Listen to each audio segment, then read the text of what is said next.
৯০ দশক মানেই যেন এক সোনালী অতীত। সে সময়ে যাদের জন্ম তারা এখনও শৈশব কৈশোর ভেবে স্মৃতিকাতর হয়ে পড়েন।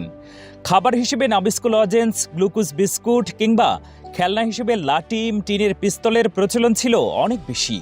হুমায়ূন আহমেদের রচনা করা কালজয়ী নাটক কোথাও কেউ নেই সে সময় একটি ইতিহাস তৈরি করেছিল। ৯০ দশকের সেই স্মৃতিগুলো নিয়েই থাকছে আমাদের আজকের আয়োজন। ৯০-এর দশকে চকলেট হিসেবে নাবিস্কো ছিল জনপ্রিয়তার তুঙ্গে। তখন একটি লজেন্সের মূল্য ছিল ২৫ পয়সা, ৪ আনা বলেই যাকে বেশি ডাকা হতো। ১ টাকায় তখন ৪টি লজেন্স পাওয়া যেত। নাবিস্কোর গ্লুকোজ বিস্কুটও সেই সময় বেশ জনপ্রিয় ছিল। ৯০ দশকের খেলনা হিসেবে লাটিমের প্রচলন ছিল সবচেয়ে বেশি। ঘুরন্ত অবস্থায় অনেকেই লাটিমগুলোকে হাতের তালুতে তুলে নিত। অনেকেই ফিতা থেকে লাটিমগুলোকে সরাসরি তাদের হাতের তালুতে এনে ঘোরাতে পারত।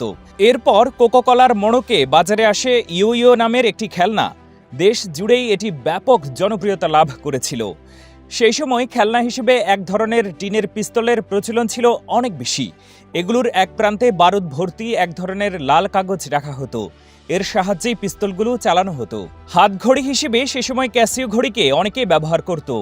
স্কুল কলেজের শিক্ষার্থী থেকে শুরু করে যে কোনো মানুষ যে কোনো অনুষ্ঠানে এই ঘড়িটি ব্যবহার করতেন। কালোর মাঝে নীল রঙের বর্ডারযুক্ত ঘড়িটি তখনকার ফ্যাশন সচেতন মানুষের কাছে ছিল পছন্দের শীর্ষে।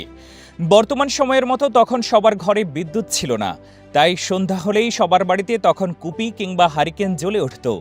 সেই আলোতেই হতো পড়াশোনা, খাওয়া দাওয়া সহ অন্যান্য সব গুরুত্বপূর্ণ কাজ।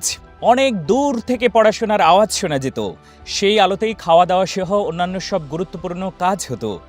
প্রসাধনী হিসেবে মিল্লাত ঘামাচি পাউডার, তিব্বত স্নো কিংবা কসকো গ্লিসারিন সাবানের চাহিদা ছিল অনেক বেশি। বিশেষ করে সেই সময়কার তরুণীদের মাঝে এসব পণ্য নিয়েছিল আলাদা রকমের ভালোবাসা, অনুভূতি। আলাউদ্দিন সুইটমিট নামের দোকানের মিষ্টিগুলোর নাম সে সময় মানুষের মুখে মুখে শোনা যেত। পাশাপাশি বাচ্চাদের মাঝে হলুদ মোড়কে মোড়ানো ব্যানানা চুইংগাম ছিল বেশ জনপ্রিয়। ৯০-এর দশকে সবচেয়ে জনপ্রিয় কলম হয়ে ওঠে ইকোনো বলপেন। পরবর্তীতে ইকোনো ডিএক্স কলম আসার পরে এর জনপ্রিয়তা আরও বৃদ্ধি পায়। ১৯৮৮ সালের দিকে ইকোনো সর্বপ্রথম বাংলাদেশের বাজারে নিয়ে আসে প্লাস্টিকের কলম। তখন এর মূল্য ছিল মাত্র ৩ টাকা। এর আগে দেশের বাজারে প্রচলন ছিল রেড লিফ কলমের, যার দাম ছিল ৭ টাকা। কালো কালি ছাড়াও ইকোনো ডিএক্স নীল এবং লাল কালির কলমও বাজারে এনেছিল। তখন দেশলাই বা ম্যাচ হিসেবে প্রজাপতি ম্যাচের ব্যবহার হতো সবচেয়ে বেশি। ৮ আনা কিংবা ১ টাকায় তখন এই ম্যাচের বক্স পাওয়া যেত।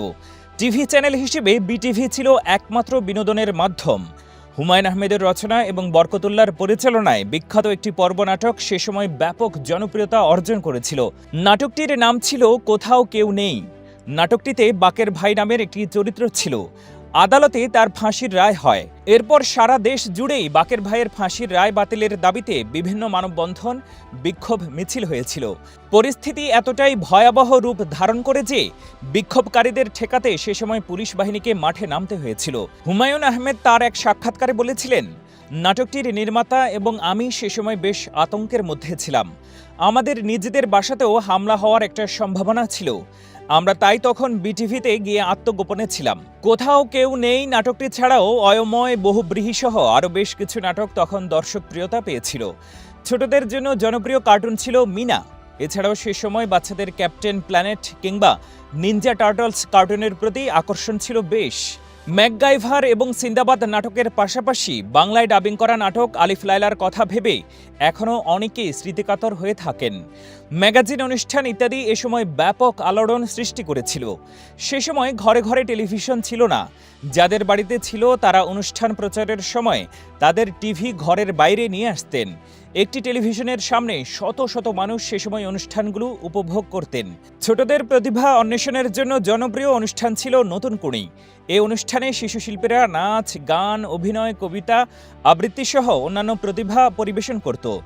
বর্তমান কালের অনেক শিল্পী এই অনুষ্ঠানটির মাধ্যমে উঠে এসেছেন। তাদের মধ্যে রয়েছেন মেহের আফরোজ শাওন, কনক চাপা, সামিনা চৌধুরী, নুসরাত ইমরোজ তিশা সহ আরও অনেকে।